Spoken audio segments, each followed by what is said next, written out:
Can you imagine? A mysterious band emerges in the 70s. No faces, no details, no nothing. Their sound, uncannily similar to the Beatles. Could it be them, secretly making a comeback? This is the story of Klaatu, the band that made the world believe the Beatles had returned.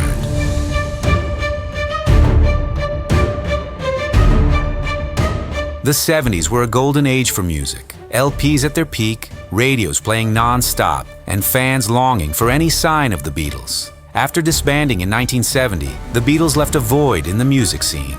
Now picture this. In 1976, out of nowhere, a mysterious band emerges. No familiar faces, no background story, just music that sounded like it came straight from Sgt. Pepper's. Klaatu released their album 3:47 Eastern Standard Time, without revealing a single detail about who was in the band. That was enough to spark a wild theory. Could they be the Beatles in disguise? The curiosity kept growing. Who were the musicians behind this Beatles-like sound? And why was everything about them such a mystery? Let's unravel this story now. One of Klaatu's most iconic songs, calling occupants of interplanetary craft,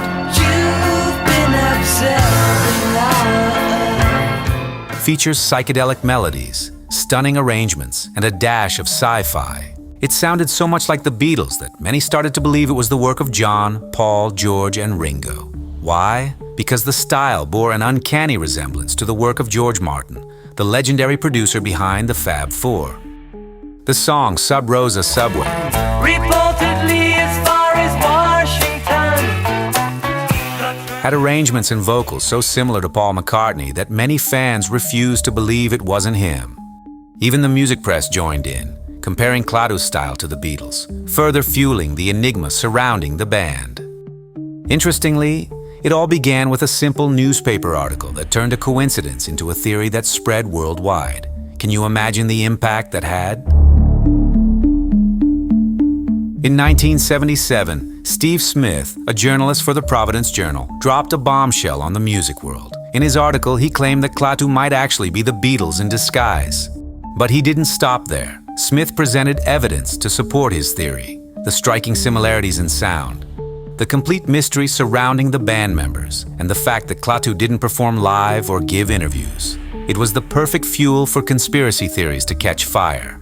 Smith pointed out that the name Klaatu was inspired by the character from the 1951 sci-fi classic, The Day the Earth Stood Still.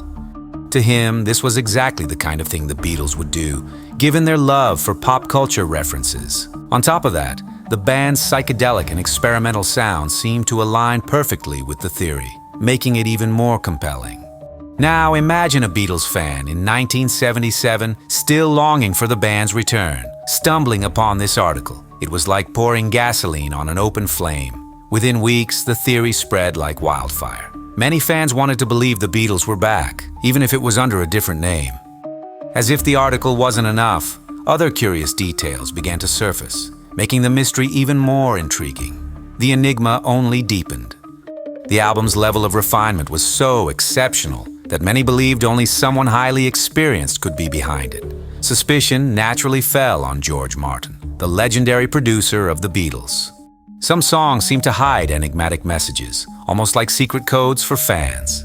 Take Sub Rosa Subway, for instance. It tells the story of an engineer working in secrecy.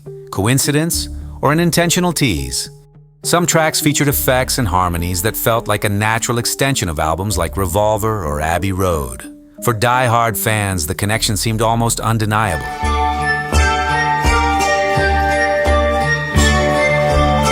The album's artwork was a true enigma, filled with symbols and colors, open to countless interpretations. It was exactly the kind of creativity the Beatles were known for. Indeed, it all seemed too good to be true. But at the same time, the more people talked about Klaatu, the more supposed clues emerged. The big question remained: who was really behind the band? Were the Beatles truly playing with their fans' curiosity? As the theory spread, curious journalists and fans began digging deeper. In 1977, Capitol Records, which distributed Klaatu's albums in the US, decided to speak out. The label assured everyone that the band had no connection to the Beatles. But did that convince anyone? For many, it didn't. The official denial only fueled the mystery and speculation even further. The mystery began to unravel when a Canadian reporter dug deeper and uncovered the true identities of Klaatu's members. The band was a Canadian trio from Toronto: John Woloshook, Dee Long, and Terry Draper. They weren't superstars in hiding, but rather talented musicians with a unique vision to let the music speak for itself, free from images or personal information. Can you imagine the impact? For fans dreaming of a secret Beatles reunion, it was like a bucket of cold water. But for Klaatu, it was the perfect chance to prove they were much more than mere imitators of the greatest band of all time. However, this revelation came at a cost. Once it became clear that Klaatu wasn't the Beatles, part of the magic faded. The band, which had initially benefited from the theory, now faced a disappointed audience and critics who no longer showed the same enthusiasm. Indeed, Klaatu's sound continued to earn praise, but the hype surrounding them faded almost as quickly as it had begun. Even so, the band pressed on, releasing albums like Hope, 1977, Sir Army Suit, 1978, Endangered Species, 1980, and Magenta Lane, 1981. However, they were never able to replicate the groundbreaking impact of their early career. Interestingly, the members of Klaatu later stated that they never intended to deceive anyone. Their goal was simple: to get people to focus on the music itself, free from biases or expectations about who they were. However, the initial mystery turned into a double-edged sword, bringing both benefits and unexpected challenges. The story of Klaatu reminds us just how deeply the Beatles left their mark, so much so that anything remotely resembling them could become a phenomenon. The conspiracy theory catapulted Klaatu to fame, but also boxed them in, limiting their potential to grow as an independent band. A familiar sound, an article, and the imagination of fans, that's all it took. In the end, what remains is proof of music's power, its connections, mysteries, and stories that never fail to captivate us. Did you enjoy this twist-filled story? Stick around and check out these other videos popping up on your screen. I'll see you in the next one.